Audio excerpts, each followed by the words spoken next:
বাংলাদেশের অবস্থা দিন দিন আরো খারাপের দিকে। এরই মাঝে চীনে পা রেখেছেন বাংলাদেশের অন্তর্বর্তী সরকারের প্রধান উপদেষ্টা মোহাম্মদ ইউনূস। সেখানে বেশ কিছু কর্মসূচি রয়েছে তার।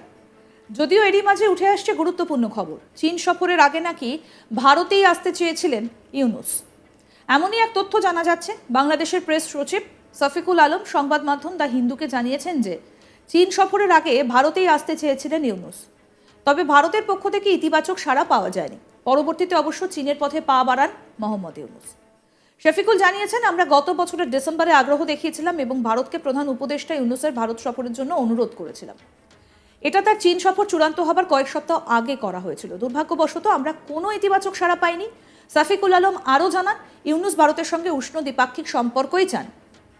প্রসঙ্গত, শুক্রবার চীনা প্রেসিডেন্ট শি জিনপিং এর সঙ্গে দ্বিপাক্ষিক বৈঠক মোহাম্মদ ইউনূসের।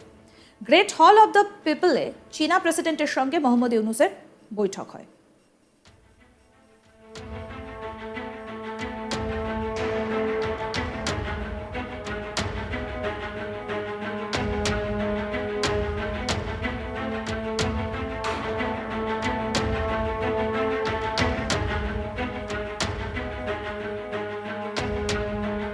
প্রসঙ্গত বলে নতুন করে ডামাডোল পরিস্থিতির সৃষ্টি হয়েছে বাংলাদেশে।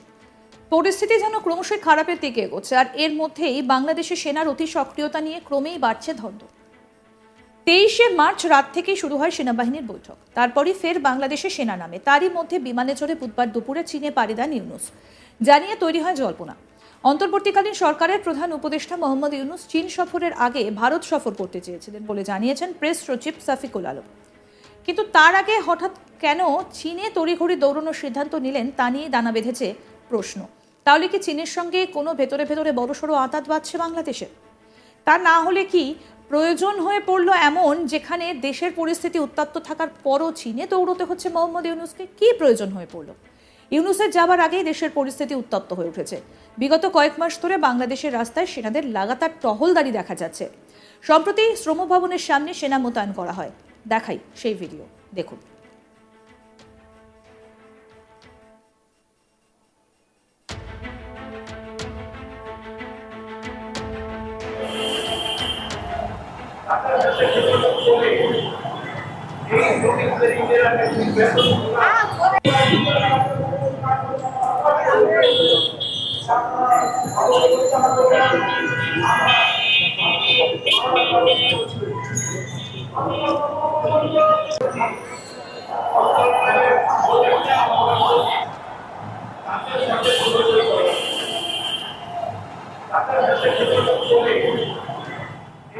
বাংলাদেশের প্রধান উপদেষ্টা মোহাম্মদ ইউনূস বর্তমানে চীন সফরে। যদিও তিনি ভারতের প্রধানমন্ত্রী নরেন্দ্র মোদীর সঙ্গে দেখা করার জন্য অধীর আগ্রহে অপেক্ষা করছেন।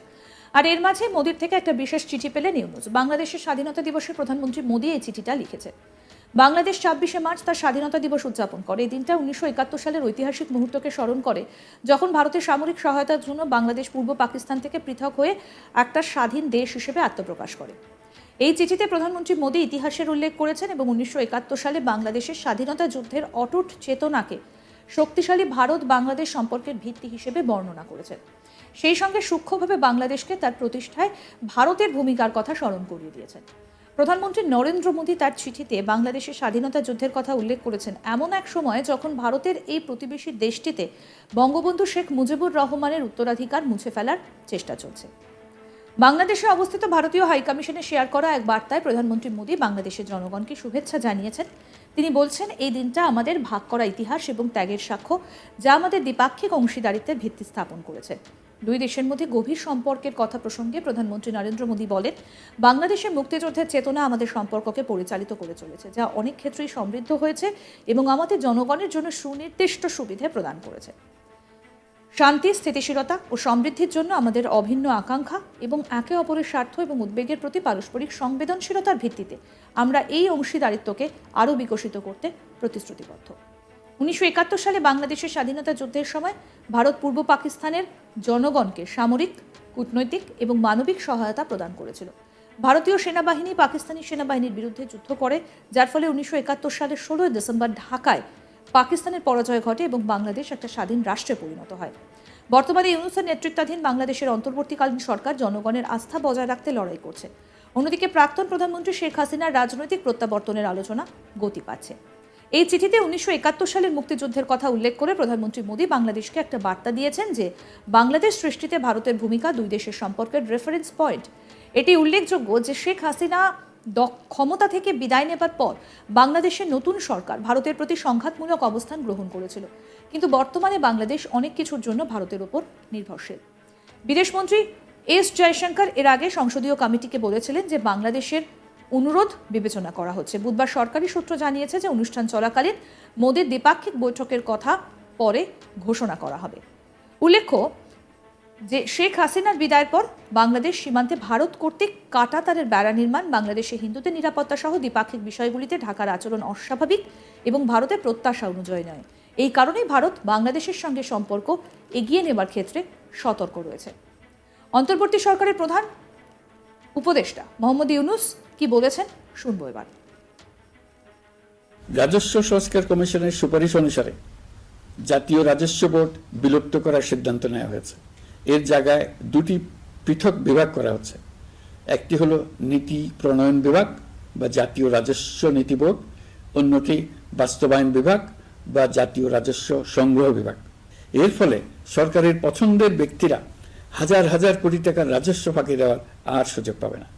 আমি আশা করি পরবর্তীতে যারা সরকারে আসবেন তারাও এই নীতি বহাল রাখবেন। এখনকার যুগ হলো প্রযুক্তির যুগ, সৃজনশীলতার যুগ। আমাদের দেশে 17 কোটি নারী পুরুষ, তার মধ্যে তরুণরা হলো বিপুলভাবে সংখ্যাগরিষ্ঠ। বাংলাদেশ মানব সম্পদের দিক থেকে 8ম বৃহত্তম দেশ। একযোগে এই তরুণরা সৃজনশীলতা প্রকাশের সুযোগ পেলে বন্যার স্রোতের মতো আমাদের দেশ দ্রুত বেগে পৃথিবীর বাজারের মধ্যস্থানে চলে যাবে। এই বিপুল তরুণ গোষ্ঠীর সামনে থেকে পথের বাধা সরিয়ে দেওয়াই হলো আমাদের সরকারের প্রধান লক্ষ্য। প্রযুক্তি আমাদের জন্য সুযোগ সৃষ্টি করেছে, আমরা দ্রুত বেগে এই সুযোগ গ্রহণ করার কাজে নিজেদের নিয়োজিত করেছি। এমনভাবে আমরা প্রযুক্তি ব্যবহার করার কাজে নিয়োজিত হয়েছি যাতে নাগরিকের আঙ্গুলের ইশারায় সরকার তার সেবা নাগরিকের কাছে তাৎক্ষণিকভাবে হাজির করে। তা নিশ্চিত করার জন্য আমরা সেই সেবা দিতে চাই প্রযুক্তির মাধ্যমে, সরকারি অফিসের মাধ্যমে নয়। ইতিমধ্যে পাসপোর্ট পেতে পুলিশ ভেরিফিকেশনের নিয়ম আমরা বাতিল করে দিয়েছি। এর ফলে বর্তমানে নাগরিকরা আগের চাইতে সহজভাবে পাসপোর্ট সেবা পাচ্ছেন। পুলিশ রিপোর্ট প্রাপ্তির নিয়ম বাতিল করার পর এই পর্যন্ত 70,000 নতুন পাসপোর্ট, যা বহুকাল ধরে পুলিশ রিপোর্ট আসার অপেক্ষায় আটকে ছিল, তা দ্রুত আবেদনকারীদের হাতে পৌঁছে দেওয়া হয়েছে। পাসপোর্ট প্রাপ্তি সহজ করার জন্য আমরা পুরনো পদ্ধতি বাতিল করে ইলেকট্রনিক পাসপোর্ট প্রচলন শুরু করেছি। এর ফলে দ্রুত পাসপোর্ট দেওয়া সম্ভব হচ্ছে। দেশের অভ্যন্তরে ই পাসপোর্ট হোম ডেলিভারি দেওয়া সম্ভব হচ্ছে। আগামীতে সকলেই ঘরে বসে পাসপোর্ট পাবেন, এটা নিশ্চিত করার চেষ্টা করছে। পাসপোর্ট দেওয়ার দায়িত্বে নিয়োজিত কর্মকর্তারা অত্যন্ত উৎসাহ সহকারে দ্রুত এসব পরিবর্তন আনার ব্যাপারে এগিয়ে আসছেন দেখে মনটা আনন্দে ভরে যায়। আরও আপডেট পেতে দেখতে থাকুন আজ তাক বাংলা। সাবস্ক্রাইব করুন, নোটিফিকেশন পেতে বেল বাটন অপশন প্রেস করুন, হোয়াটসঅ্যাপেও ফলো করুন আজ তাক বাংলা। ভিডিওটা লাইক করুন, শেয়ার করুন, কমেন্ট করুন।